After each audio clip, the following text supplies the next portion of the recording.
യേശുക്രിസ്തുവിന്റെ നിസ്തുല്യമായ നാമത്തിൽ സ്നേഹവന്ദനത്തെ അറിയിക്കുന്നു. ഇന്ന് പകൽക്കാലം നമുക്ക് ഒന്നിച്ച് കർത്തൃകരങ്ങളിലായിരിക്കാൻ സ്വർഗത്തിലെ സകല കൃപാലുമായ ദൈവം ഒരുക്കിയ നല്ല കൃപയ്ക്കായി, നല്ല അവസരത്തിനായി സ്തോത്രം ചെയ്യുന്നു. കടന്നു വന്ന എല്ലാ ദൈവജനത്തിനും യേശുക്രിസ്തുവിന്റെ നിസ്തുല്യവും ധന്യവുമായ നാമത്തിൽ സ്നേഹവന്ദനങ്ങളെ അറിയിക്കുന്നു. ഇന്ന് പകൽക്കാലം ഒരു ചിന്ത ആമേൻ പങ്കുവെച്ച് പ്രാർത്ഥിപ്പാൻ കർത്താവിൽ ശരണപ്പെടുകയാണ്. മത്തായി എഴുതിയ സുവിശേഷം 5-ാം അധ്യായം അതിന്റെ 44-ാമത്തെ വാക്യം. മത്തായി എഴുതിയ സുവിശേഷം 5-ാം അധ്യായം അതിന്റെ 44-ാം വാക്യം. ഞാനോ നിങ്ങളോട് പറയുന്നത്, നിങ്ങളുടെ ശത്രുക്കളെ സ്നേഹിപ്പീൻ, നിങ്ങളെ ഉപദ്രവിക്കുന്നവർക്ക് വേണ്ടി പ്രാർത്ഥിപ്പീൻ. ഉപവസിക്കുന്ന പ്രാർത്ഥിക്കുന്ന ദൈവജനത്തോട് പരിശുദ്ധാത്മാവിന് പറയുവാനുള്ള ചില ആലോചനകളാണ് ഇന്നു പകലിൽ നിങ്ങളുമായി പങ്കുവെക്കാൻ ആഗ്രഹിക്കുന്നത്. ഉപവസിക്കുന്ന പ്രാർത്ഥിക്കുന്ന ദൈവജനം അറിഞ്ഞിരിക്കേണ്ട ഒരു കാര്യമാണ് എന്താണ് ഉപവസിക്കുമ്പോൾ പ്രാർത്ഥിക്കേണ്ടത്. അല്ലെങ്കിൽ ബൈബിൾ ആരെക്കുറിച്ചാണ് അല്ലെങ്കിൽ എന്തിനു വേണ്ടിയാണ് ബൈബിൾ പ്രാർത്ഥിക്കുവാൻ ആവശ്യപ്പെടുന്നത്. ബൈബിൾ പ്രാർത്ഥിക്കുവാൻ ആവശ്യപ്പെടുന്ന ചില കാര്യങ്ങൾ ഉണ്ട്. ബൈബിൾ പ്രാർത്ഥിക്കുവാൻ ആവശ്യപ്പെടുന്ന ചില കാര്യങ്ങൾ, ആ കാര്യങ്ങളിലെ ഒന്നാമത്തെ കാര്യമാണ് നാം വായിച്ചു കേട്ട വേദഭാഗം. നിങ്ങളെ ഉപദ്രവിക്കുന്നവർക്ക് വേണ്ടി പ്രാർത്ഥിപ്പീൻ, നിങ്ങളുടെ ശത്രുക്കളെ സ്നേഹിപ്പീൻ. ആമേൻ, സ്തോത്രം. മത്തായി 5-ന്റെ 44-ാമത്തെ വേദഭാഗമാണ് നാം വായിച്ചു കേട്ടത്. അപ്പോൾ ആദ്യമായി ബൈബിൾ പറയുന്നത് നിങ്ങളുടെ ശത്രുക്കൾക്ക് വേണ്ടി സ്നേഹിപ്പാൻ, നിങ്ങളെ ഉപദ്രവിക്കുന്നവർക്ക് വേണ്ടി പ്രാർത്ഥിക്കുക. അപ്പൊ ബൈബിൾ പറയുന്ന ഒന്നാമത്തെ പ്രാർത്ഥനാ വിഷയം എന്ന് പറയുന്നത്, നമുക്കൊരു പക്ഷേ നൂറുകണക്കിന് പ്രാർത്ഥനാ വിഷയങ്ങളുണ്ട്. രോഗം സൗഖ്യമാകണം, കടഭാരങ്ങൾ മാറണം, വിവാഹം നടക്കണം, അങ്ങനെ നിരവധിയായ പ്രാർത്ഥനാ വിഷയങ്ങളുടെ നടുവിലാണ് നമ്മളായിരിക്കുന്നത്. എന്നാൽ ഇന്നു പകലിൽ പരിശുദ്ധാത്മാവ് ആഗ്രഹിക്കുന്നത് ബൈബിൾ ചില ആവശ്യങ്ങൾ മുൻപോട്ട് വെക്കുന്നുണ്ട്. തിരുവചനം ചിലത് പ്രാർത്ഥിക്കുവാൻ വേണ്ടി തിരുവചനം ആവശ്യപ്പെടുന്നുണ്ട്. അതിൽ ഒന്നാമത്തെ കാര്യമാണ് ശത്രുക്കൾക്ക് വേണ്ടി പ്രാർത്ഥിക്കാൻ, ഉപദ്രവിക്കുന്നവർക്ക് വേണ്ടി പ്രാർത്ഥിക്കാൻ. ഞാൻ നിങ്ങളോട് പറയാം, ഉപദ്രവിക്കുന്നവർക്ക് വേണ്ടി പ്രാർത്ഥിക്കാൻ തയ്യാറാകുമ്പോഴാണ് ക്രിസ്തുവിന്റെ ഭാവം നിങ്ങളിൽ വാസ്തവമായും വെളിപ്പെട്ടു വരുന്നത്. മറന്നു പോകരുത്. യേശു കർത്താവ് അതിന് തന്നെ ഒരു മാതൃക കാട്ടിവെച്ചത് യേശു കർത്താവ് പറയുന്ന ഭാഗമാണ്.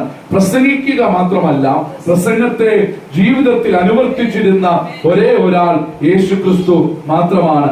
ആ യേശു ക്രിസ്തുവാണ് ആമേൻ, സ്തോത്രം, തന്നെ ക്രൂശിക്കുവാൻ വേണ്ടി കൊണ്ടുപോയപ്പോൾ തന്നെ ഉപദ്രവിച്ച പടയാളികളെ കണ്ടിട്ട്, തന്നെ ഉപദ്രവിച്ച ആമേൻ, സ്തോത്രം, ഹല്ലേലൂയ, ആമേൻ, പടയാളികളെ കണ്ടിട്ട് ആമേൻ അവരോട് പറഞ്ഞത്, ഇവർ ചെയ്യുന്നത് ഇന്നതെന്നറിയായികയാൽ ഇവരോട് ക്ഷമിക്കണമേ.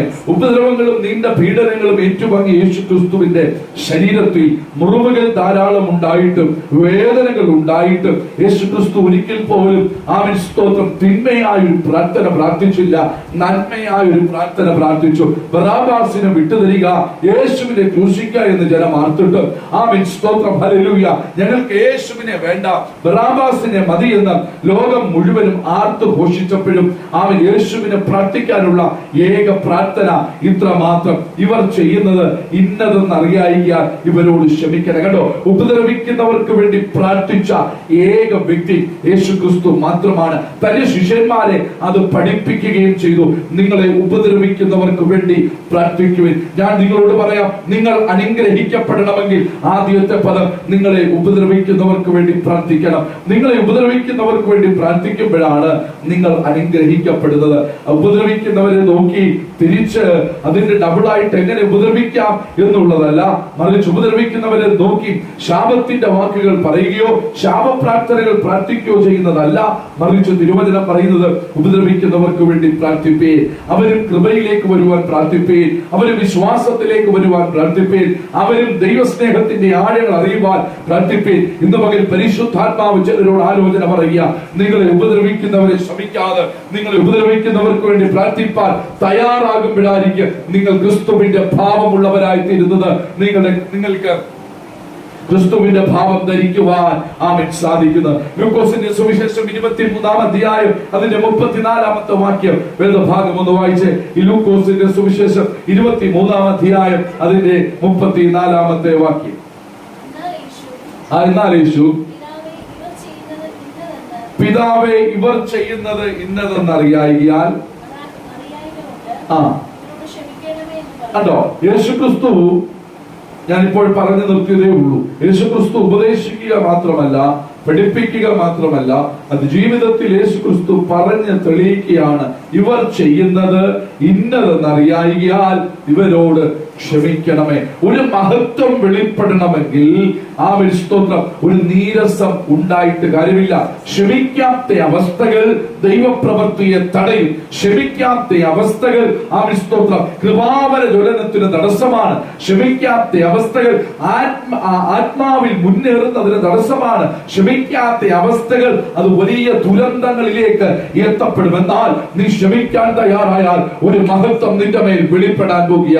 ഇത്രയൊക്കെ ഉപദ്രവിച്ചിട്ടും കണ്ണുകെട്ടി സ്തോത്രം നിന്നെ അടിച്ചവനാരാണെന്ന് പ്രവചിക്കുക എന്ന് പറഞ്ഞപ്പോഴും ഉട്ടിചുരുട്ടി ഇടിച്ചിട്ടും യേശുവിന്റെ ഒരേ ഒരു പ്രാർത്ഥന, ഇവർ ചെയ്യുന്നത് ഇന്നതെന്നറിയായികയാൽ ഇവരോട് ക്ഷമിക്കണമേ. ക്ഷമയുടെ പ്രാർത്ഥന ഇന്ന് ആരുടെ ഹൃദയത്തിൽ നിന്ന് വെളിപ്പെടുന്നോ അവരുടെ ജീവിതത്തിലാണ് ഇതുവരെ ആരും കണ്ടിട്ടില്ലാത്ത ഒരു മഹത്വം വെളിപ്പെടുവാൻ ആമേൻ തയ്യാറാകുന്നത്. ഇന്ന് പകൽ ഒരു ആത്മീയ ദൂത് ഞാൻ നിങ്ങൾക്ക് കൈമാറാം. ആമേൻ, ഒരു ക്ഷമയുടെ പ്രാർത്ഥന അവിടെ വെളിപ്പെട്ടത് കൊണ്ടാണ് ഇന്നും ആ കല്ലറ തുറന്നു കിടക്കുന്നത്. ആമേൻ, 2000 വർഷങ്ങൾ കഴിഞ്ഞിട്ടും അവനെ ആരാധിക്കുവാൻ ഒരു തലമുറ അവന് വേണ്ടി എഴുന്നേൽക്കുന്നത്. അവന്റെ സത്യങ്ങളെ മനസ്സിലാക്കുവാൻ, അവന്റെ പാതകൾ പിൻപറ്റുവാൻ ഒരു തലമുറ അവനെ എഴുന്നേൽക്കുന്നത്. കാരണം ഒറ്റ കാര്യം, അവൻ ഉപദ്രവിച്ചവർക്ക് വേണ്ടി തിരിച്ചു പ്രാർത്ഥിക്കാതെ അവരോട് ക്ഷമിക്കാൻ തയ്യാറാകും. ക്ഷമിക്കാൻ കഴിയാത്ത അവസ്ഥ സ്വർഗത്തിലേക്ക് നിന്നെ അടുപ്പിക്കത്തില്ല, സ്വർഗത്തിൽ നിന്നും നിന്നെ അകറ്റുന്നതാണ്. അതുകൊണ്ട് ക്ഷമിക്കാൻ കഴിയാത്ത അവസ്ഥകൾ ജീവിതത്തിൽ വെച്ചു പുലർത്തിയാൽ ക്രിസ്തീയ ജീവിതം അവൻ വിജയിക്കത്തില്ല. ക്ഷമിക്കാൻ കഴിയാത്ത അവസ്ഥകൾ നിന്റെ പ്രാർത്ഥന സ്വർഗത്തിൽ എത്തിക്കത്തില്ല. ക്ഷമിക്കാൻ കഴിയാത്ത അവസ്ഥകൾ നിന്റെ ജീവിതത്തിൽ നന്മകൾ ഉണ്ടാകത്തില്ല. അതുകൊണ്ട് സ്തോത്രം ക്ഷമിക്കാൻ കഴിഞ്ഞെങ്കിൽ മാത്രമേ ദൈവത്തിന്റെ സന്നിധിയിൽ സ്തോത്രം നിനക്കൊരു മാന്യത ഉണ്ടാകത്തുള്ളൂ. ദൈവത്തിന് നിന്നെ പ്രയോജനപ്പെടുത്താൻ കഴിയത്തുള്ളൂ. നിന്റെ പ്രാർത്ഥന കേൾക്കുവാൻ കഴിയത്തുള്ളൂ. ക്ഷമിക്കാൻ കഴിയാത്തവരുടെ പ്രാർത്ഥന ദൈവത്തിന് കേൾക്കുവാൻ കഴിയത്തില്ല. ഇന്ന് പകൽ നിങ്ങൾ നോക്കിക്കേ, യേശു ആണോ അവിടെ ക്ഷമ ചോദിക്കേണ്ടത്? അല്ല, തന്നെ മുട്ടി ചുരുട്ടി ഇടിച്ച, തന്നെ വല്ലാതെ പീഡിപ്പിച്ച, 39 അടി പുറത്തേക്ക് അടിച്ച സ്തോത്രം വല്ലാതെ മാറി മാറി അവന്റെ മുഖത്ത് കരക്കിച്ചു തുപ്പിയ, അവന്റെ തലയിൽ മുൾക്കിരീടം മെഡലുണ്ടാക്കിയ, അവനെ 2 കള്ളന്മാരുടെ നടുവിൽ 3 ആണികളുടെ മേൽ ക്രൂശിച്ച പടയാളികളല്ലേ, അല്ലെങ്കിൽ അവിടെ ഉള്ളവരല്ലേ അവനോട് ക്ഷമ ചോദിക്കേണ്ടത്? പക്ഷെ അവരാരും ചോദിക്കാതെ അവൻ ഒരു തെറ്റും ചെയ്യാത്തവൻ മതകോടതികൾ മാറി മാറി വിസ്തരിച്ചിട്ടും ഇവരിൽ ഒരു കുറ്റവുമില്ല എന്ന് മതകോടതികൾ മാറി മാറി പറയുക മാത്രമല്ല, സ്തോത്രം അങ്ങനെ മാറി മാറി ഇവരിലൊരു കുറ്റവുമില്ല എന്ന് മതകോടതികൾ പറയുകയും ചെയ്തിട്ട് സ്തോത്രം ഒരു കുറ്റവുമില്ലാത്ത, ഒരു പാപവുമില്ലാത്ത യോഹന്നാൻ വിളിച്ചു പറഞ്ഞത് അക്ഷരാർത്ഥത്തിൽ സത്യമാണ്. ഇതാ ലോകത്തിന്റെ പാപത്തെ ചുമക്കുന്ന ദൈവത്തിന്റെ കുഞ്ഞാണ്, അവനാണ് മശിഹ, അവനാണ് യേശു ക്രിസ്തു. ഹല്ലേലൂയ. ലോകത്തിന്റെ പാപത്തെ ചുമക്കുന്ന ദൈവത്തിന്റെ കുഞ്ഞാടിനകത്ത് ഒരു പാപം ഉണ്ടായിട്ടില്ല, ഒരു കറയും ഉണ്ടായിട്ടില്ല. ദൈവൻ ഒരു കുറ്റവാളിയെ പോലെ സ്തോത്രം ഒരു പാപിയെ പോലെ അവരോട് നിൽക്കുമ്പോഴും അവന് പറയാനുള്ള ഒറ്റ കാര്യം, പാപമില്ലാത്തവൻ, ഹല്ലേലൂയ, പാപരഹിതനായവൻ, അവൻ പാപത്തിന്റെ കഥകൾ പറ്റാത്തവൻ, പാപമംഗുല്യമായ ജീവിതം നയിക്കാത്തവൻ. സ്തോത്രം. ഇവിടെ പറയുകയാണ്, ഇവർ ചെയ്യുന്നത് ഇന്നതെന്നറിയായികയാൽ ഇവരോട് ക്ഷമിക്കണമേ എന്ന്. കണ്ടോ, തിരിച്ചു ക്ഷമ ചോദിക്കേണ്ടിടത്ത് സ്തോത്രം. യേശു ക്ഷമ ചോദിക്കുക. കുറ്റമുണ്ടായിട്ടാണോ ക്ഷമ ചോദിച്ചത്? കുറ്റമില്ല. അവൻ ഒരു കുറ്റവുമില്ലാത്തവൻ, ഒരു ബുദ്ധിമുട്ടുമില്ലാത്തവൻ, സ്തോത്രം, ഒരു തെറ്റും ചെയ്യാത്തവൻ. അവിടെ ക്ഷമ ചോദിക്കുക. ഇന്ന് പകൽ ഞാൻ നിങ്ങളോട് പറയാം, നിങ്ങളുടെ ഭാഗത്ത് തെറ്റില്ലായിരിക്കാം, പക്ഷെ നിങ്ങൾ ക്ഷമ ചോദിക്കാൻ തയ്യാറാകുമ്പോഴാണ് മറ്റാരും കണ്ടിട്ടില്ലാത്ത ഒരു മഹത്വം വെളിപ്പെടുവാൻ തയ്യാറാകുന്നത്. ലോകത്തിന് നിന്നെ ക്രൂശിക്കാൻ കഴിഞ്ഞേക്കാം, പക്ഷെ ക്രൂശിക്കുന്നതിന്റെ നടുവിൽ ഒരു ക്ഷമയുടെ പ്രാർത്ഥന നിന്റെ അന്തരാത്മാവിൽ നിന്ന് പുറത്തു വന്നാൽ നോക്കിക്കോ, കണ്ടു പകയ്ക്കുന്നവർ കണ്ടു ലജ്ജിക്കേണ്ടതിന് നന്മയായ ഒരു മഹത്വം നിന്റെ കല്ലറയുടെ അകത്തളങ്ങൾ വെളിപ്പെട്ടു വരും. ഒരു മഹത്വവും വെളിപ്പെടരുത്. നന്മയും വെളിപ്പെടരുതെന്ന് പറഞ്ഞ കല്ലറയ്ക്കകത്ത് മൂടി വെച്ചിരിക്കുകയാണ് അതിന്റെ വാഗ്ദത്തത്തെ. എന്നാൽ ഇന്ന് പകലിൽ ആമേൻ മുഴങ്കാൽ മടക്കി പ്രാർത്ഥനാ മുറിക്കകത്ത് ക്ഷമയുടെ ഒരു പ്രാർത്ഥന വെളിപ്പെടുക. ക്ഷമയുടെ പ്രാർത്ഥന വെളിപ്പെട്ടാൽ നിശ്ചയമാ നിന്റെ കല്ലറ പൊളിയും, കല്ലുകൾ ഉരുണ്ടുമാറും, ഇമ്പീരിയൽ മുദ്രകൾ പൊളിയും. യേശുവിന്റെ അധികാരമുള്ള നാമത്തിൽ പുറത്തു വരുന്നു വാദിച്ച വാദഗതികളെ ശത്രുവിന്റെ സകല തീയമ്പുകളെ തകർത്തുകൊണ്ട് ഒരു വലിയ ദൈവമഹത്വം നിന്റെ ജീവിതത്തിനകത്ത് വെളിപ്പെടുവാൻ ഇടയായിത്തീരും. അതുകൊണ്ട് മറന്നു പോകരുത്, ഇവർ ചെയ്തത് ഇന്നതെന്നറിയായികയാൽ ഇവരോട് ക്ഷമിക്കണം. അപ്പൊ ഒന്ന്, നിങ്ങളെ ഉപദ്രവിക്കുന്നവർക്ക് വേണ്ടി പ്രാർത്ഥിക്കണം. 1 തിമോഥെയോസിന്റെ ലേഖനം 2-ാം അധ്യായം 1 മുതൽ 4 വരെയുള്ള വേദഭാഗങ്ങൾ ഒന്ന് വായിച്ചു. 1 തിമോഥെയോസിന്റെ ലേഖനം 2-ാം അധ്യായം 1 മുതൽ 4 വരെ.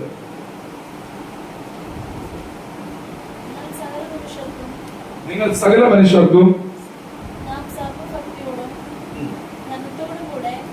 സകല ഭക്തിയോടും ധനത്തോടും കൂടെ സാവധാനതയും വിശേഷാൽ രാജാക്കന്മാർക്കും സകല അധികാരസ്ഥർക്കും വേണ്ടി യാചനയും പ്രാർത്ഥനയും പക്ഷവാദവും സ്തോത്രവും ചെയ്യണം. ഒന്നുകൂടെ വായിച്ച ആദ്യം മുതൽ.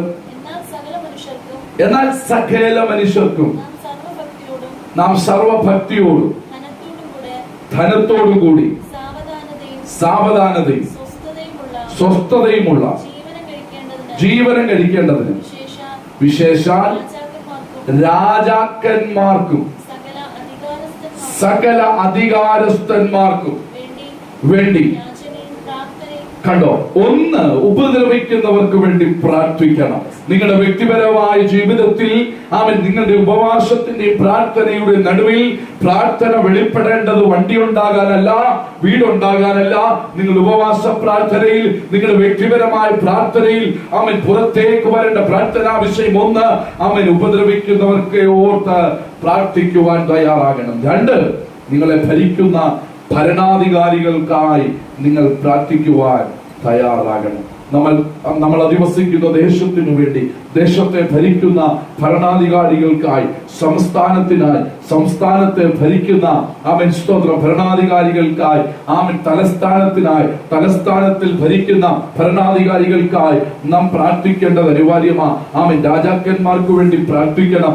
ദൈവം നിയമിച്ചാക്കിയ ഇത് നമ്മളെയാണ്. അനേകർ സ്തോത്രം അനേകർ ഈ ലോകത്തിൽ ഇരുളിനോട് ചേർന്ന് പോകുമ്പോൾ വെളിച്ചങ്ങളായി നിങ്ങളെയും എന്നെ നിർത്തിയിരിക്കുന്നതിന് ഉദ്ദേശം ദേശത്തിന്റെ കാവൽ ചെയ്തിട കാവൽക്കാര രാത്രി എന്തായി ഇന്ന് പകൽക്കാലം സ്തോത്രം മറന്നു പോകരുത്.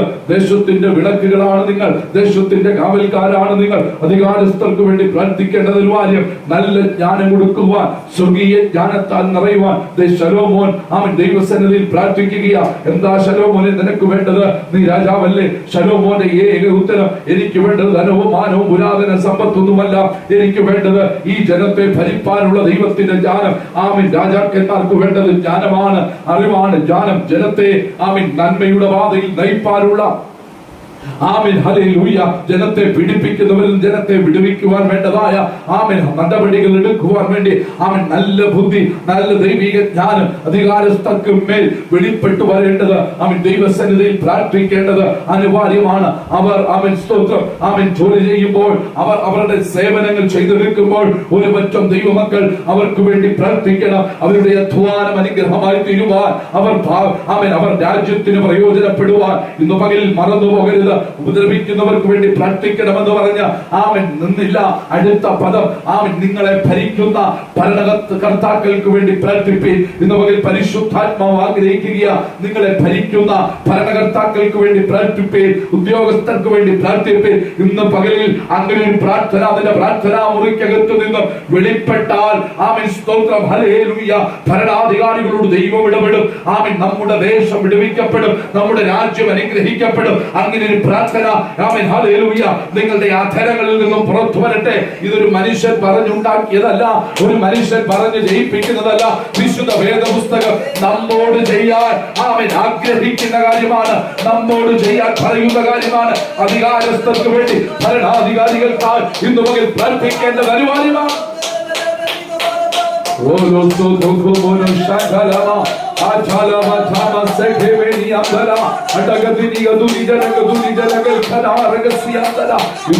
മക്കൾക്ക് വേണ്ടി പ്രാർത്ഥിക്കുകയും ആമേൻ സ്തോത്രം ആമേൻ ഹല്ലേലൂയ.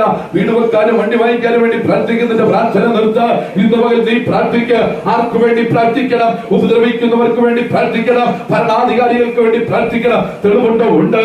ഇയ്യോബ് എന്ന ഭക്തനെ നോക്കിക്കേ, 10 മക്കൾ മരിച്ചു മുൻപിൽ വന്നപ്പോഴും ഇയ്യോബ് പ്രാർത്ഥിച്ചത് തന്നെ ഉപദ്രവിച്ചവർക്ക് വേണ്ടിയാണ്, തന്നെ നിന്ദിച്ചവർക്ക് വേണ്ടിയാണ്. നീ എന്തോ പാപം ചെയ്തിരിക്കുന്നു എന്ന് പറഞ്ഞ് സമൂഹത്തിൽ നിന്ന് തന്നെ ഒറ്റപ്പെടുത്തിയ, തന്നെ അവഹേളിച്ച, തന്നെ കളിയാക്കിയ ഒരു പറ്റം ജനത്തിന് വേണ്ടിയാണ് ഇയ്യോബ് പ്രാർത്ഥിച്ചത്. തന്റെ സ്നേഹിതന്മാർക്ക് വേണ്ടി പ്രാർത്ഥിച്ചപ്പോൾ തന്റെ സ്ഥിതിയെ ഭേദപ്പെടുത്തിയെങ്കിൽ ഇന്ന് പകൽ ദൈവാത്മാവ് പറയുകയാണ്, ബൈബിൾ പറയുന്നത് പോലെ പ്രാർത്ഥിക്കാൻ തയ്യാറായാൽ, പ്രാർത്ഥനയുടെ തലങ്ങൾക്കകത്ത് മാറ്റങ്ങൾ ഉണ്ടായാൽ ഉറപ്പാണ് സാധാരണമായ ദൈവപ്രവൃത്തി നിന്നിലൂടെ വെളിപ്പെടുവാൻ ഇടയായിത്തീരും. ഞാൻ പറഞ്ഞല്ലോ, ഇതൊരു സഭ പറയുന്നതല്ല, ഇതൊരു സംഘടന പറയുന്നതല്ല, ഇതൊരു വ്യക്തി പറയുന്നതല്ല, നീയും ഞാനും വിശ്വസിക്കുന്ന വിശുദ്ധ വേദപുസ്തകം പറയുന്നതാണ്. ഭരണകർത്താക്കൾക്ക് വേണ്ടി പ്രാർത്ഥിക്കണമെന്ന്, ഉപദ്രവിക്കുന്നവർക്ക് വേണ്ടി പ്രാർത്ഥിക്കണമെന്ന്. ഇങ്ങനെയൊക്കെ പ്രാർത്ഥിക്കാൻ തുടങ്ങുമ്പോഴാണ് ക്രിസ്തുവിന്റെ മനസ്സുള്ളവരായി ഞാനും നിങ്ങളും മാറുന്നത്. ഇന്ന് പകൽ ക്രിസ്തുവിന്റെ മനസ്സുള്ളവരായി തീരാൻ, ക്രിസ്തുവിന്റെ ഭാവം ധരിപ്പാൻ ഇന്ന് പകൽ പരിശുദ്ധാത്മാവ് നമ്മെ സഹായിക്കട്ടെ. ഭരണകർത്താക്കൾക്കായി പ്രാർത്ഥിക്കേണ്ടത് അനിവാര്യമാണ്. ഹല്ലേലൂയ. എഫേസ്യ ലേഖനം 6-ാം അധ്യായം 18 മുതൽ 20 വരെയുള്ള വേദഭാഗങ്ങൾ. എഫേസ്യ ലേഖനം 6-ാം അധ്യായം 18 മുതൽ 20 വരെയുള്ള വേദഭാഗങ്ങൾ. സകല പ്രാർത്ഥനയാലും യാചനയാലും ഏതു നേരത്തും ആത്മാവിൽ പ്രാർത്ഥിച്ചും അതിനായി ജാഗരിച്ചും, സകല പ്രാർത്ഥനയാലും യാചനയാലും ഏതു നേരത്തും ആത്മാവിൽ പ്രാർത്ഥിച്ചും അതിനായി ജാഗരിച്ചുകൊണ്ട് സകല വിശുദ്ധന്മാർക്കും എനിക്കും വേണ്ടി പ്രാർത്ഥനയിൽ പൂർണ്ണ സ്ഥിരത കാണിപ്പിൻ. ഒന്നുകൂടെ വായിച്ച് എഫേസ്യ ലേഖനം 6-ാം അധ്യായം 18 മുതൽ 20 വരെ. എഫേസോസിലുള്ള ദൈവമക്കൾക്ക് വേണ്ടി എഴുതുകയാണ്. എഫേസോസ് പട്ടണത്തിന് വേണ്ടി എഴുതുകയാണ്. ഇവിടുത്തെ ദൈവസഭയ്ക്ക് വേണ്ടി എഴുതുകയാണ്. വായിച്ചേ. സകല പ്രാർത്ഥനയാലും യാചനയാലും ഏതു നേരത്തും ആത്മാവിൽ പ്രാർത്ഥിച്ചു അതിനായി ജാഗരിച്ചു സകല വിശുദ്ധന്മാർക്കും എനിക്കും വേണ്ടി പ്രാർത്ഥനയിൽ പൂർണ്ണ സ്ഥിരത കാണിപ്പീൻ. കണ്ടോ? 1 ഉപദ്രവിക്കുന്നവർക്ക് വേണ്ടി പ്രാർത്ഥിക്കണം, 2 ഭരണാധികാരികൾക്ക് വേണ്ടി പ്രാർത്ഥിക്കണം, 3-ാമത്തെ പ്രാർത്ഥനയുടെ തലം വെളിപ്പെടുന്ന കണ്ടോ, സകല വിശുദ്ധന്മാർക്ക് വേണ്ടിയും പ്രാർത്ഥിക്കണം. ഹല്ലേലൂയ. കരമുയർത്തി ഒരു ഹല്ലേലൂയ പറഞ്ഞാട്ടെ.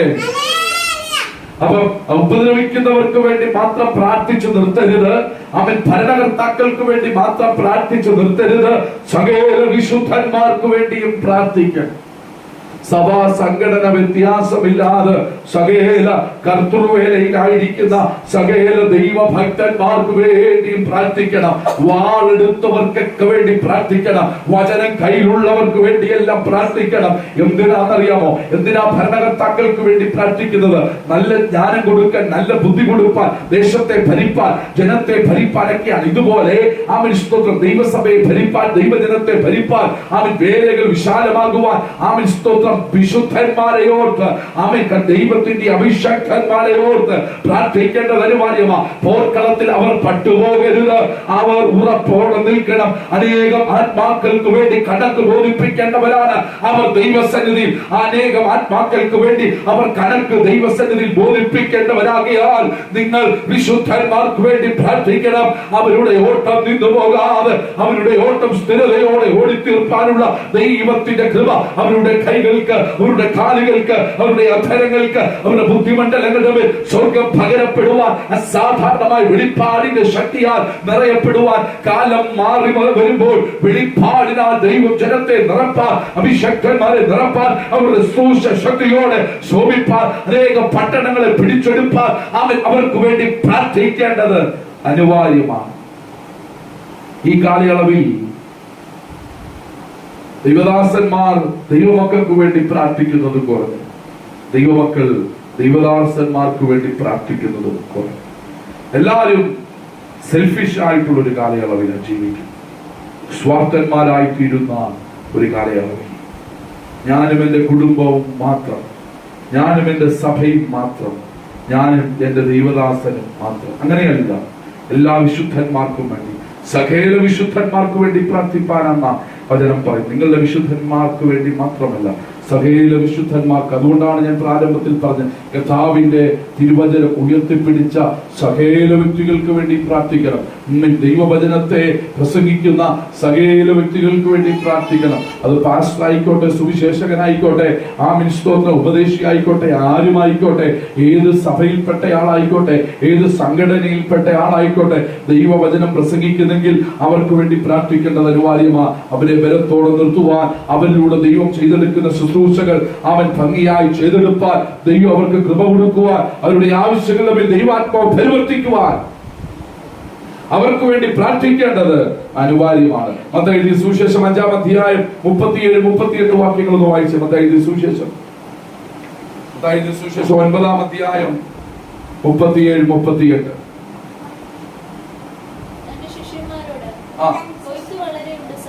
കണ്ടോ, ശിഷ്യന്മാരോട് കൊയ്ത്തു വളരെയുണ്ട്, സത്യം, വേലക്കാരോ ചുരുക്കം. ആകയാൽ കൊയ്ത്തിന്റെ യജമാനനോട്,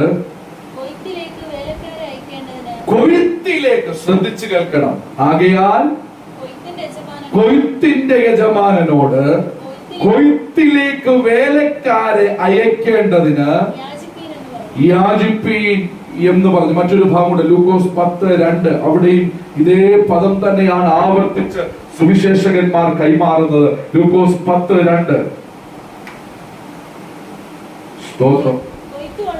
കൊയ്ത്ത് വളരെയുണ്ട്, സത്യം, വേലക്കാരോ ചുരുക്കം.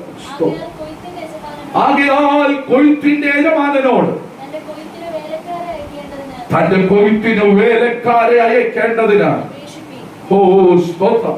അതുകൊണ്ടാണ് പൗലോസ് പറയുന്നത്, സുവിശേഷത്തെ കുറിച്ച് എനിക്ക് ലജ്ജയില്ല, സുവിശേഷം അറിയിക്കുന്നില്ലെങ്കിൽ എനിക്ക് അയ്യോ കഷ്ടം. അപ്പം പീഡിപ്പിക്കുന്നവർക്ക് വേണ്ടി പ്രാർത്ഥിക്കുക മാത്രമല്ല, ഭരണകർത്താക്കൾക്ക് വേണ്ടി പ്രാർത്ഥിക്കുക മാത്രമല്ല, വിശുദ്ധന്മാർക്ക് വേണ്ടി പ്രാർത്ഥിക്കുക മാത്രമല്ല, സുവിശേഷ വേലയ്ക്ക് വേണ്ടി പ്രാർത്ഥിക്കണം. സ്തോത്രം. കൊയ്ത്തിന്റെ യജമാനൻ ജനത്തെ അയക്കുവാൻ വേണ്ടി, സുവിശേഷ വേലയ്ക്കായി ദൈവം ജനത്തെ എഴുന്നേൽപ്പിക്കാൻ വേണ്ടി ദൈവസന്നിധിയിൽ പ്രാർത്ഥിക്കേണ്ടത് അനിവാര്യമാണ്. ഇന്ന് പകൽക്കാലം പ്രാർത്ഥന തുടങ്ങണം. ഞാനും എന്റെ സഭയും അല്ല, സകല സുവിശേഷ വേലയ്ക്കായി, സുവിശേഷ പ്രവർത്തനങ്ങൾക്കായി പ്രാർത്ഥിക്കേണ്ടത് അനിവാര്യമാണ്. സുവിശേഷ വേലയില്ലാത്ത സ്ഥലങ്ങളിൽ, സഭകളില്ലാത്ത സ്ഥലങ്ങളിൽ സഭകൾ സ്ഥാപിക്കുവാൻ, യേശുവിനെ അറിയാത്ത ഇടങ്ങളിൽ യേശുവിനെ പരിചയപ്പെടുത്തുവാൻ, യേശുവിന്റെ അത്ഭുതത്തെ കൈമാറുവാൻ, അനേകരെ യേശുവിന് വേണ്ടി നേടുവാൻ, ഭൂമിയുടെ അറ്റത്തോളം പോയി ദൈവത്തിന്റെ സുവിശേഷം അറിയിപ്പാൻ. നിങ്ങൾക്കൊരു സത്യം അറിയാമോ? ഭൂമിയുടെ അറ്റത്തോളം സുവിശേഷം എത്തിക്കഴിയുമ്പോൾ എന്ന് പറഞ്ഞാൽ സകല മനുഷ്യരുടെ കാതുകളിലും സുവിശേഷം മുഴങ്ങിക്കഴിയുമ്പോൾ ഇതാ അവസാനം വന്നിരിക്കുന്നു, വരുവാനുള്ളവൻ വരും. അതാണ് കാര്യം. അപ്പൊ എപ്പോഴാണ് കർത്താവ് വരുന്നത്? സകല കാതുകളിലും സകല ജഡത്തിലും സുവിശേഷം എത്തിക്കഴിയുമ്പോൾ കർത്താവ് വരും. വരവിന് യാതൊരു താമസമില്ല. ഇപ്പോൾ വരാത്തതിന്റെ കാരണം സകല ജഡത്തിന്റെ മേലും ഇനിയും ആരൊക്കെയോ അറിയാത്തവരുണ്ട്. അറിയാത്തവർ അറിയണം, ഗ്രഹിക്കാത്തവർ ഗ്രഹിക്കണം. ആമേൻ ആമേൻ. കേൾക്കാത്തവർ കേൾക്കണം. ഈ ദിവസങ്ങൾ അതിനായി നിയോഗത്തോടെ, വിളിയോടെ, ദർശനത്തോടെ ദൈവം ജനത്തെ എഴുന്നേൽപ്പിക്കേണ്ടതിനായി ദൈവസന്നിധിയിൽ പ്രാർത്ഥിക്കേണ്ടതിന് കാര്യമാണ്. സുവിശേഷ വേലക്കാരെ എഴുന്നേറ്റ് വരേണ്ടതിനായി പ്രാർത്ഥിക്കുന്നു. ഈ കാലയളവിൽ സുവിശേഷ വേലക്കാർ കുറഞ്ഞു വരികയാണ്. സുവിശേഷ വേലക്കാർ കുറഞ്ഞു വരികയാണ്. സുവിശേഷ വേലക്കാരുടെ മക്കൾ പോലും സുവിശേഷ വേല ചെയ്യാത്ത ഒരു കാലയളവിലേക്ക് എത്തപ്പെട്ടിരിക്കുകയാണ്. അവർക്ക് ക്രൂശ് ചുമപ്പാൻ വയ്യ, അവർക്ക് കഷ്ടത ചുമക്കാൻ വയ്യ, അവർക്ക് വേദന സഹിപ്പാൻ വയ്യ, ആത്മഭാരത്തോടെ പ്രാർത്ഥിക്കാൻ വയ്യ, ദേശത്തെ നേടാൻ വയ്യ. സുവിശേഷ വേലക്കാരുടെ മക്കൾക്ക് സുവിശേഷ വേലക്കാരെ അവൻ താല്പര്യമില്ലാതെ വന്നിരിക്കുകയാണ്.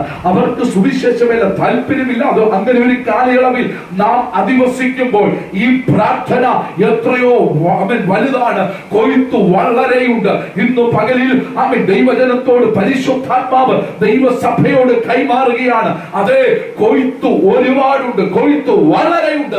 വേലക്കാർ ചുരുക്കമാ. വേലക്കാർ എഴുന്നേൽക്കാൻ പ്രാർത്ഥിക്കുക. ദേശങ്ങളിൽ നിന്നും, ഗ്രാമങ്ങളിൽ നിന്നും, രാജ്യങ്ങളിൽ നിന്നും, ദേശത്തിന്റെ വിവിധ ഭാഗങ്ങളിൽ നിന്നും ദൈവ വേലക്കാരെ എഴുന്നേൽക്കാൻ, ദർശനമുള്ള, ആത്മനിയോഗമുള്ള, ദൈവകൃപയുള്ള ഒരു പറ്റം അഭിഷക്തന്മാരെ എഴുന്നേൽപ്പിക്കാൻ പ്രാർത്ഥിക്കേണ്ടത് അനിവാര്യമാണ്. ഹല്ലേലൂയ. ഓ, സുവിശേഷ വേലയ്ക്കായി പ്രാർത്ഥിക്കണം. വേലയെ അഭിവൃദ്ധിപ്പെടാൻ വേണ്ടി പ്രാർത്ഥിക്കണം. ആദിമസഭ വേല തുടങ്ങുമ്പോൾ പ്രതിസന്ധികൾ വളരെയാണ്. ഇന്നത്തെ പ്രതിസന്ധി പോലെയല്ല. അന്നത്തെ പ്രതിസന്ധികൾ വളരെയാണ്. പീഡനങ്ങൾ വളരെയാണ്. ക്രൂരമായ പീഡനങ്ങളിലൂടെ കടന്നുപോയ സാഹചര്യം, പ്രവൃത്തികളുടെ പുസ്തകം, സഭാചരിത്രം പഠിക്കുമ്പോൾ നമുക്കറിയാം. സ്തോത്രം, സ്തോത്രം. അനേകം ദൈവദാസന്മാരെ ഹല്ലേലൂയ ഉപദ്രവിച്ച, പീഡിപ്പിച്ച കാലയളവ്. അനേകം സഭകൾ ശൗലിന്റെ നേതൃത്വത്തിൽ അടച്ചുപൂട്ടിയ സമയങ്ങൾ. ഹല്ലേലൂയ. ആദ്യത്തെ രക്തസാക്ഷിയായ സ്തെഫാനോസിനെ കല്ലെറിഞ്ഞു കൊല്ലുന്ന ഹല്ലേലൂയ സമയങ്ങൾ. അപ്പൊ പീഡനങ്ങൾ വർദ്ധിച്ചു വന്നപ്പോൾ വേലകൾ അഭിവൃദ്ധപ്പെട്ടു. പീഡകൾ വർദ്ധിച്ചു വന്നപ്പോൾ വേലകൾ വിശാലപ്പെട്ടു. അതിന്റെ പരിധികളും പരിമിതികളും മാറി. ഇന്ന് പകൽ പ്രാർത്ഥിക്കുക. വേലയ്ക്ക് വേണ്ടി ജനത്തെ അയപ്പാൻ കൊയ്ത്തിന്റെ യജമാനരോട് പ്രാർത്ഥിക്കേണ്ടത് ഒരു കാര്യമാണ്. ദൈവസഭയ്ക്ക് ഹല്ലേലൂയ ഈ വർഷാവസാന സമയങ്ങളിൽ സ്വർഗം ആഹ്വാനം ചെയ്യുകയാണ്. ഇത് പ്രാർത്ഥിക്കുന്നവരുടെ അകത്ത് ഒരു തീയായി ഇത് കത്തട്ടെ. ഞാൻ വിശ്വസിക്കുന്നു ഈ സന്ദേശം നിങ്ങൾ കേൾക്കുമ്പോൾ ചിലരുടെ അകത്ത് ഒരു വലിയ ബേഡൻ പോലെ, ഒരു വലിയ ഭാരം പോലെ, ആത്മഭാരത്തോടെ, സ്തോത്രം, ആത്മദാഹത്തോടെ ഹല്ലേലൂയ പ്രാർത്ഥനാമുറികൾ മണിക്കൂറുകൾ ഇരുന്ന് വേലകൾക്ക് വേണ്ടി പ്രാർത്ഥിപ്പാൻ ദൈവം ചിലരെ എഴുന്നേൽക്കട്ടെ. സ്വർഗം അങ്ങനെ ചിലരെ എഴുന്നേൽപ്പിക്കും. സ്തോത്രം. എഫേസ്യ ലേഖനം 6-ാം അധ്യായം 19-20 വാക്യങ്ങൾ. എഫേസ്യ ലേഖനം 6-ാം അധ്യായം 19-20 വാക്യങ്ങൾ. ഞാൻ ചങ്ങല ധരിച്ച് സ്ഥാനാപതിയായി സേവിക്കുന്ന സുവിശേഷം. ഞാൻ ചങ്ങല ധരിച്ച് സ്ഥാനാപതിയായി സേവിക്കുന്ന സുവിശേഷത്തിന്റെ മർമ്മം പ്രാഗൽഭ്യത്തോടെ അറിയിപ്പാൻ എന്റെ വാ തുറക്കുമ്പോൾ എനിക്ക് വചനം നൽകേണ്ടതിന് ഞാൻ സംസാരിക്കും തക്കവണ്ണം അത് പ്രാഗൽഭ്യത്തോടെ സംസാരിക്കേണ്ടതിന് പ്രാർത്ഥിപ്പിക്കണം. ഉപദ്രവിക്കുന്നവർക്ക് വേണ്ടി പ്രാർത്ഥിച്ചാൽ പോരാ. അധികാരസ്ഥർക്ക് വേണ്ടി പ്രാർത്ഥിക്കണം. വിശുദ്ധന്മാർക്ക് വേണ്ടി പ്രാർത്ഥിക്കണം. സുവിശേഷ വേലയ്ക്കായി പ്രാർത്ഥിക്കണം. അടുത്തത്, വാ തുറക്കുമ്പോൾ വചനം ലഭിക്കുവാൻ വേണ്ടി പ്രാർത്ഥിക്കണം. സ്തോത്രം. മുട്ടുവേദന മാറാനല്ല പ്രാർത്ഥിക്കേണ്ടത്. കൈവേദന മാറാനല്ല പ്രാർത്ഥിക്കേണ്ടത്. സ്തോത്രം. ഇതെല്ലാം മാറും. വചനം പറയുന്നത് പോലെ ഉപദ്രവിക്കുന്നവർക്ക് വേണ്ടി പ്രാർത്ഥിക്കാൻ തുടങ്ങുമ്പോൾ സകല വേദനയും മാറും. ഭരണകർത്താക്കൾക്ക് വേണ്ടി പ്രാർത്ഥിക്കാൻ തുടങ്ങുമ്പോൾ നിന്റെ സകല വിഷയങ്ങൾക്കും പരിഹാരമാകും. വിശുദ്ധന്മാർക്ക് വേണ്ടി പ്രാർത്ഥിക്കാൻ തുടങ്ങുമ്പോൾ നിന്റെ ഭാരം കുറയും. സുവിശേഷ വേലയ്ക്കായി പ്രാർത്ഥിക്കാൻ തുടങ്ങുമ്പോൾ നിന്റെ വീടിനകത്ത് ചലനങ്ങൾ സംഭവിക്കും.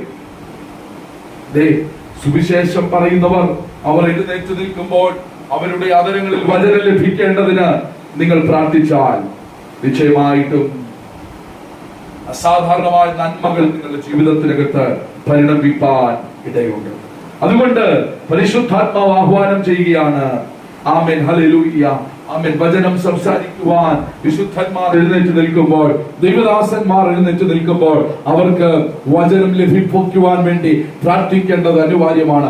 സഭായോഗങ്ങൾ നടത്തുന്ന ദൈവദാസന്മാർ, കൺവെൻഷനുകൾ പ്രസംഗിക്കുന്ന ദൈവദാസന്മാർ, ആമേൻ, ഹല്ലേലൂയ, പരസ്യയോഗങ്ങളിൽ പ്രസംഗിക്കുന്ന ദൈവദാസന്മാർ, ഭവനങ്ങളിൽ കയറി സുവിശേഷം പറയുന്ന ദൈവദാസന്മാർ, ഇവർ കയറി ചെല്ലുന്ന ഇടങ്ങളിൽ അവിടെ വേണ്ടുന്നത് അവരുടെ അധരങ്ങളിൽ സ്വർഗം പകരേണ്ടതിനായി അതൊരു പാപിയെ മാനസാന്തരത്തിലേക്ക് നയിപ്പാൻ, അതൊരു ആമേൻ സ്തോത്രം അഭക്തനെ ഭക്തിയിലേക്ക് നയിപ്പാൻ, ആമേൻ സ്തോത്രം അതൊരു പാപിയെ പാപ ജീവിതം ഉപേക്ഷിച്ച് വിശുദ്ധ ജീവിതത്തിലേക്ക് കൊണ്ടുവരുവാൻ, രക്ഷിക്കപ്പെട്ട ഒരാളെ അത് സ്നാനത്തിലേക്ക് കൊണ്ടുവരുവാൻ, ആമേൻ അവിശ്വാസിയെ രക്ഷയിലേക്ക് കൊണ്ടുവരുവാൻ, സ്വർഗം കാരണമാകുവാൻ അവരുടെ അധരങ്ങളിൽ ലാവണ്യ വാക്കുകളല്ല, ആമേൻ വശീകരണ വാക്കുകളുമല്ല, അവരുടെ അധരങ്ങളിൽ ആത്മാവിന്റെ ശക്തിയുടെ ദൈവവചനത്തിന്റെ മർമ്മം അവരുടെ അകത്തു നിന്നും പുറത്തേക്ക് ഒഴുകുവാൻ.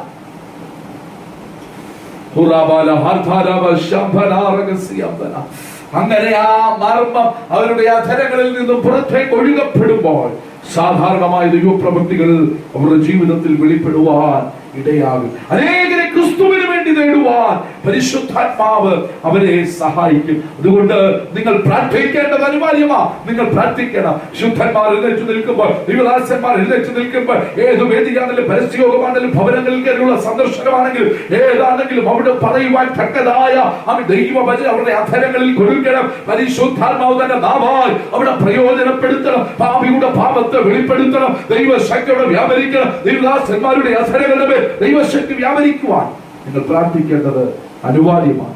ഇന്ന് ആമേൻ സ്തോത്രം ലാവണ്യ വാക്കുകൾ വശീകരണ വാക്കുകൾ കൊണ്ട് അവൻ അധരങ്ങൾ നിറഞ്ഞ് ആളുകളെ വശീകരിക്കുമ്പോൾ ഇന്ന് പകൽ അതെല്ലാം നിർത്തി ആത്മാവിന്റെയും ശക്തിയുടെയും പ്രദർശനശാലയായി നിന്റെ അധരങ്ങളിൽ നിന്നും വചനം പുറത്തേക്ക് ഒഴുകിയാൽ ആമേൻ ആ വചനത്തിന് ചിലത് ചെയ്യാൻ കഴിയും. Amen hallelujah. ഒരുപക്ഷേ ലാവണ്യവും ആമേൻ സ്തോത്രം ആമേൻ ഹല്ലേലൂയ ആമേൻ ഹല്ലേലൂയ ലാവണ്യവും മധുരവാക്കുകളും പറഞ്ഞ് കൈയടി നേടാൻ കഴിഞ്ഞേക്കാം. വേദികളിൽ നിന്നും വേദികളിലേക്ക് പോകാൻ കഴിഞ്ഞേക്കാം. പക്ഷെ ആത്മാവിന്റെ ചലനം ഉണ്ടാകത്തില്ല. വലിയ വാക്കുകളൊന്നും പറയാൻ കഴിഞ്ഞില്ലെങ്കിൽ ആമേൻ ഹല്ലേലൂയ ആമേൻ ഹല്ലേലൂയ ആമേൻ സ്തോത്രം സംഗതികളൊന്നുമില്ലാതെ ആമേൻ ഹല്ലേലൂയ ഒരുപാട് കനമേറിയ വാക്കുകളൊന്നും പറയാൻ കഴിഞ്ഞില്ലെങ്കിലും സാരമില്ലെന്നേ. നിന്റെ രണ്ട് വാക്കേ പറഞ്ഞുണ്ടെങ്കിലും വാക്കിനകത്ത് ദൈവശക്തി ചലിച്ചാൽ ഉറപ്പാ അതൊരു പാപിയെ മാനസാന്തരപ്പെടുത്തുക തന്നെ ചെയ്യും. കാരണം നിന്നിൽ നിന്ന് പുറപ്പെട്ടത് നിന്റെ ആലോചനയല്ല, ദൈവത്തിന്റെ ആലോചനയാണ്. നിന്നിൽ നിന്നും പുറപ്പെട്ടത് നിന്റെ ബുദ്ധിയുടെ പ്രമാണമല്ല, മറിച്ച് ദൈവാത്മാവിന്റെ നിയോഗമാണ്. അതുകൊണ്ട് ആരെയോ അത് തൊട്ടിരിക്കും, ആരുടെയൊക്കെയോ ജീവിതത്തിൽ അത് വിടുതൽ അവൻ വ്യാപരിച്ചിരിക്കും, ആരെയൊക്കെയോ പുറത്തെടുത്തിരിക്കും. ഇന്ന് പകൽ വിശ്വസിക്കുന്ന ദൈവത്തിന് അതിനങ്ങൾ തുറന്ന് ദൈവത്തെ സ്തുതിച്ചാട്ടെ. ഹല്ലേലൂയ. ലൂക്കോസിന്റെ സുവിശേഷം 11-ാം അധ്യായം 3-ാം വാക്യം ഇന്നലെ വായിച്ച വേദഭാഗമാണ്. ലൂക്കോസിന്റെ സുവിശേഷം 11-ാം അധ്യായം 3-ാം വാക്യം. ഞങ്ങൾക്ക് ആവശ്യമുള്ള ആഹാരം ദിനപ്രതി തരേണമേ. കേട്ടോ, നിങ്ങളുടെ ആവശ്യങ്ങൾ ദൈവസന്നിധിയിൽ. ഫിലിപ്പിയ ലേഖനം കൂടെ വായിച്ചു ഒന്നിച്ചതിനെ വ്യാഖ്യാനിക്കാം. ഫിലിപ്പിയ ലേഖനം 4-ാം അധ്യായം 6-ാം വാക്യം.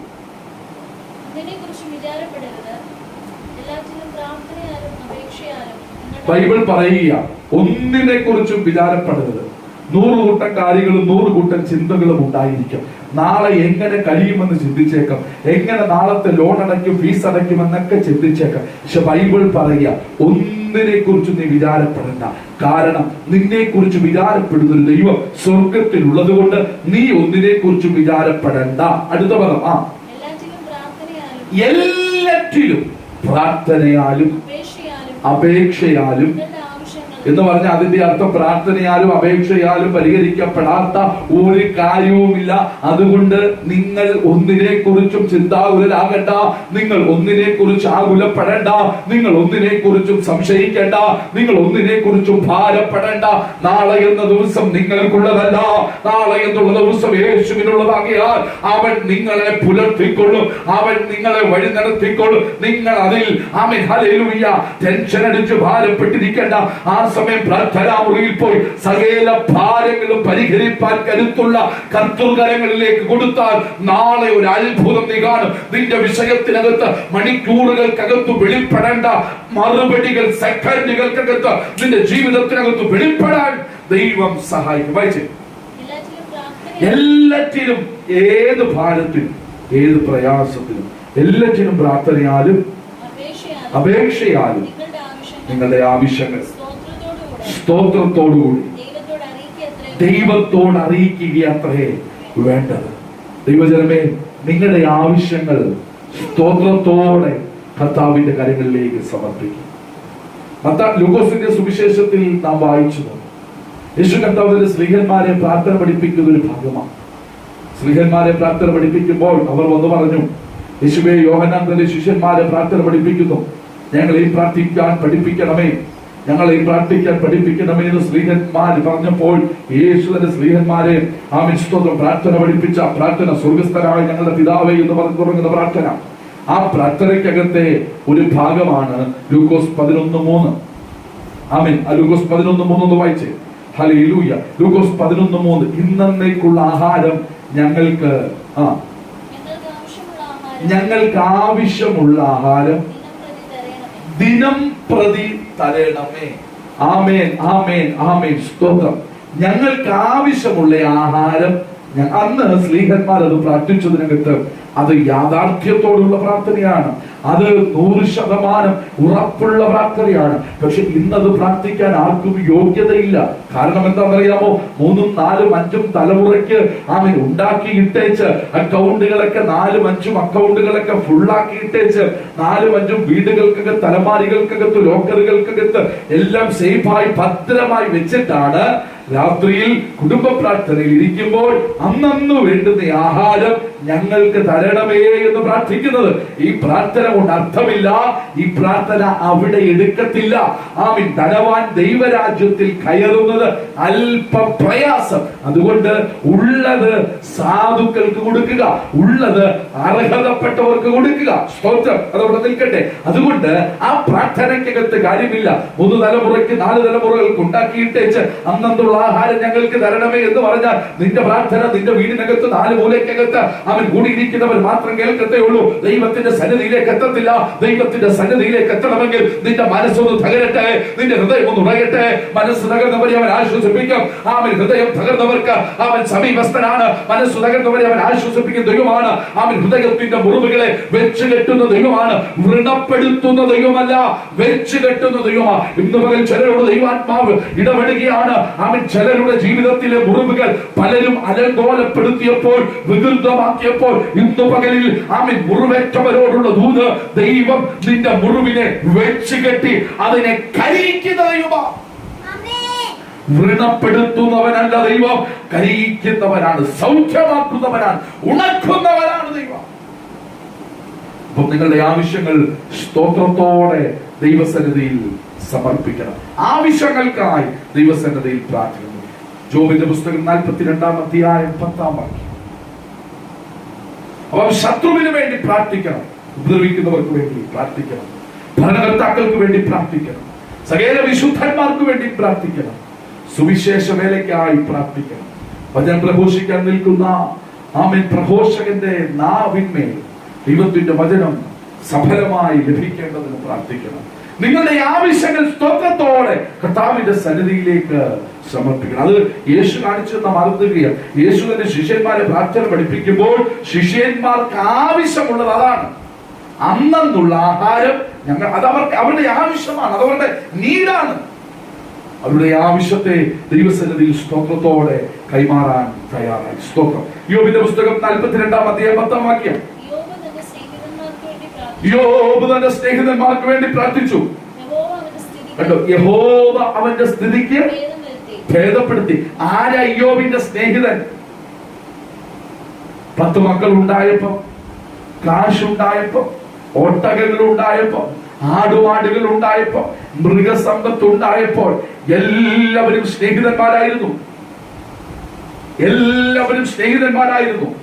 എന്നാൽ ഓരോന്നായി തന്റെ ജീവിതത്തിൽ നിന്ന് നഷ്ടമായപ്പോൾ, ഒട്ടകങ്ങൾ, ആടുമാടുകൾ, മൃഗസമ്പത്തുകൾ അങ്ങനെ ഓരോന്നായി നഷ്ടമായപ്പോൾ തന്റെ 10 മക്കൾ ഹല്ലേലൂയ, തന്റെ ഭാര്യ പൊട്ടി സംസാരിക്കുന്നത് പോലെ ദൈവത്തെ തിരിച്ചു കളയാൻ പറഞ്ഞവർ അങ്ങനെ ഓരോന്നായി നഷ്ടപ്പെട്ടപ്പോൾ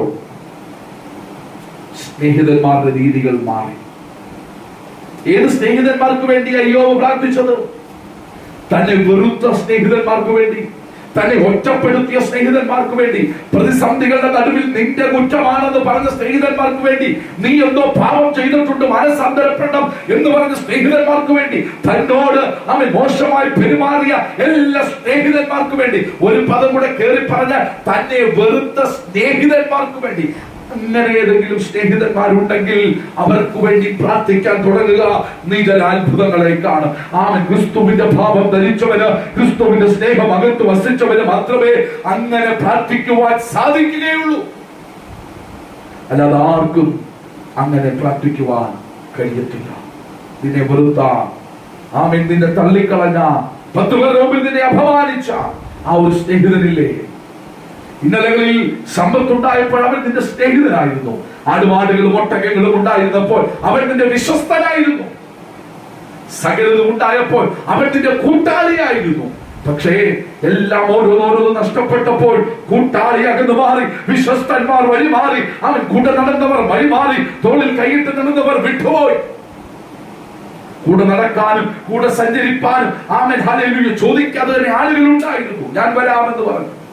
പക്ഷെ ഇപ്പോൾ സകലതും നഷ്ടമായപ്പോൾ ഒരു സ്നേഹിതന്മാർ പോലും യോവേ സാരമില്ലടാ പ്രാർത്ഥിക്കാമെന്ന് പറയാതെ സകലതും നിന്റെ കുറ്റമാ, നിന്റെ കുറ്റമാ, നിന്റെ കുറ്റമാ എന്ന് പറഞ്ഞ സമൂഹത്തിൽ നിന്നും ഒറ്റപ്പെടുത്തിയപ്പോൾ, അവഹേളിച്ചപ്പോൾ, നിന്ദിച്ചപ്പോൾ, 10 പേരോട് യോബിന് അങ്ങനെ സംഭവിച്ചു എന്ന് പറഞ്ഞു നടന്നപ്പോൾ ഭക്തൻ പ്രാർത്ഥനാമുറിയിൽ കയറി താൻ പ്രാർത്ഥിക്കുക.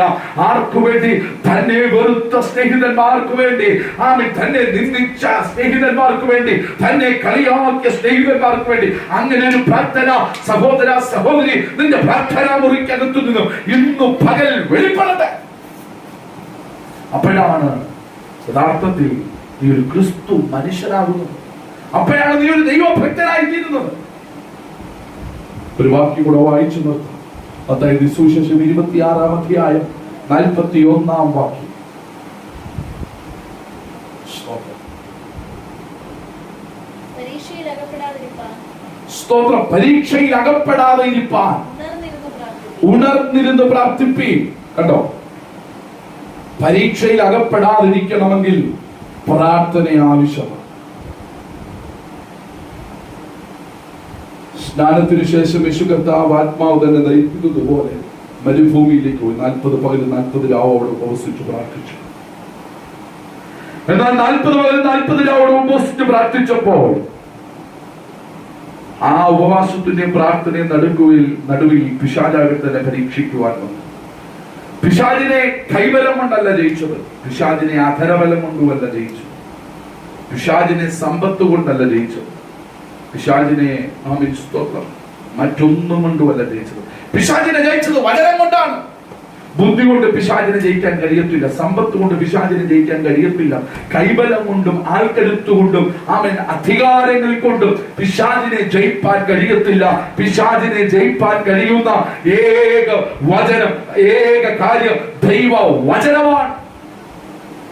പിശാചിനെ ജയിക്കാൻ കഴിയുന്നത് ദൈവവചനം. അകത്ത് ദൈവവചനമില്ലെങ്കിൽ പൊള്ളയായ ഒരു മരത്തിന് സമമാണ് ആമേൻ ഒരു ഭക്തൻ എന്ന് പറയുന്നത്. ഭക്തനാകുന്നത് വചനം അകത്ത് കയറുമ്പോഴാണ്, വചനം പ്രവർത്തിക്കാൻ തുടങ്ങുമ്പോഴാണ്. അതുകൊണ്ട് പരീക്ഷയിൽ അകപ്പെടാതെ ഇരിപ്പാൻ ഉണർന്നിരുന്ന് പ്രാർത്ഥിക്കണം. പ്രാർത്ഥിക്കുന്നത് എന്തിനാണെന്നറിയാമോ? പ്രമോഷന് വേണ്ടിയാണ്. പ്രാർത്ഥിക്കുന്നത് എന്തിനു വേണ്ടിയാണെന്നറിയാമോ? പ്രമോഷന് വേണ്ടി. എന്തോ പ്രമോഷൻ? ജോലിയിലാണോ? അല്ല, എന്റെ ആത്മതലത്തിലെ പ്രമോഷന് വേണ്ടി, എന്റെ പ്രാർത്ഥനാ ജീവിതത്തിലെ പ്രമോഷന് വേണ്ടി, എന്റെ കൃപാവര ജ്വലനത്തിന്റെ പ്രമോഷന് വേണ്ടി, എന്റെ ശുശ്രൂഷകളുടെ പ്രമോഷന് വേണ്ടിയാണ് ഞാൻ പ്രാർത്ഥിക്കുന്നത്. പ്രതിസന്ധികളില്ലാത്തപ്പോഴുള്ള ഒരു ക്രിസ്തുഭക്തന്റെ പ്രാർത്ഥനയാണ് പരീക്ഷകളിൽ അവനെ ജയിപ്പാൻ അവനെ കരുത്തുറ്റവനാക്കുന്നത്. പ്രിയരെ, സമൂഹം അവഗണിക്കുമ്പോൾ, സമൂഹം ഒറ്റപ്പെടുത്തുമ്പോൾ, സമൂഹം ഒരുവനെ തള്ളിക്കളയുമ്പോൾ നിങ്ങളും അവനെ തള്ളിക്കളയരുത്. മറിച്ച് അവന് വേണ്ടി പ്രാർത്ഥിക്കാൻ തയ്യാറാകണം. എല്ലാവരും ഒറ്റപ്പെടുത്തുമ്പോഴാണ് ക്രിസ്തുവിന് ചിലരെ പ്രയോജനപ്പെടുത്താൻ ആവശ്യം. എല്ലാവരും തള്ളിക്കളയുമ്പോഴാണ് ക്രിസ്തുവിന് ചില അടിസ്ഥാനങ്ങളിട്ട് മൂലക്കല്ലായി പണിയാൻ ചിലരെ ആവശ്യം. അതുകൊണ്ട് എല്ലാവരും ഒറ്റപ്പെടുത്തുന്നവരെ കണ്ടിട്ട് അവരോട് ചേർന്ന് അവരെ ഒറ്റപ്പെടുത്താൻ പോകരുത്. മറിച്ച് പ്രാർത്ഥനയിൽ അവരെ താങ്ങുക, ആത്മാവിൽ അവരെ പൊതിയുക. ആമേൻ, സ്തോത്രം. ദൈവവചനത്താൽ അവരെ മുദ്രയിടുക. ഈ പ്രതിസന്ധിയെ കടപ്പാനുള്ള ഒരു ദൈവകൃപ അവരുടെ മേൽ പകരപ്പെടണമെന്ന് പ്രാർത്ഥിക്കുക. അപ്പോഴാണ് നാം ക്രിസ്തുവിന്റെ ഭാവമുള്ളവരായി തീരുന്നത്. അപ്പോൾ ഇന്ന് പകലിൽ മറന്നു പോകരുത്, ബൈബിൾ കയ്യിലുണ്ടായിട്ടും ഇപ്പോഴാണ് ഇത്രയും കൂട്ടം പ്രാർത്ഥനകൾ, ഇത്രയും പേർക്ക് വേണ്ടി പ്രാർത്ഥിക്കണമെന്ന് ബൈബിൾ എന്നോട് പറയുന്നത് എന്ന് ഇന്നാണ് മനസ്സിലാക്കുന്നത്, അല്ലേ? അങ്ങനെയെങ്കിൽ ഇന്നു മുതൽ നിങ്ങളുടെ പ്രാർത്ഥനാ ജീവിതം വർദ്ധിക്കട്ടെ. നിങ്ങൾ ഉപദ്രവിക്കുന്നവർക്ക് വേണ്ടി പ്രാർത്ഥിക്കാൻ തുടങ്ങട്ടെ. നിങ്ങളെ ഭരിക്കുന്ന ഭരണകർത്താക്കൾക്ക് വേണ്ടി പ്രാർത്ഥിക്കാൻ തുടങ്ങട്ടെ. സകല വിശുദ്ധന്മാർക്ക് വേണ്ടി പ്രാർത്ഥിക്കാൻ തുടങ്ങട്ടെ. സുവിശേഷ വേലയ്ക്കായി പ്രാർത്ഥിക്കാൻ തുടങ്ങട്ടെ. വചന സൂക്ഷയ്ക്കായി എഴുന്നേറ്റ് നിൽക്കുമ്പോൾ വചനം അതരങ്ങളിൽ ലഭിക്കുവാൻ വേണ്ടി പ്രാർത്ഥിക്കാൻ തുടങ്ങട്ടെ. ആവശ്യങ്ങൾക്കായി പ്രാർത്ഥിക്കാൻ തുടങ്ങട്ടെ. വെറുത്ത സ്നേഹിതന്മാർക്ക് വേണ്ടി പ്രാർത്ഥിക്കാൻ തുടങ്ങട്ടെ. അവൻ പരീക്ഷയിൽ അകപ്പെടാതെ ഇരിപ്പാൻ പ്രാർത്ഥിക്കാൻ തുടങ്ങട്ടെ.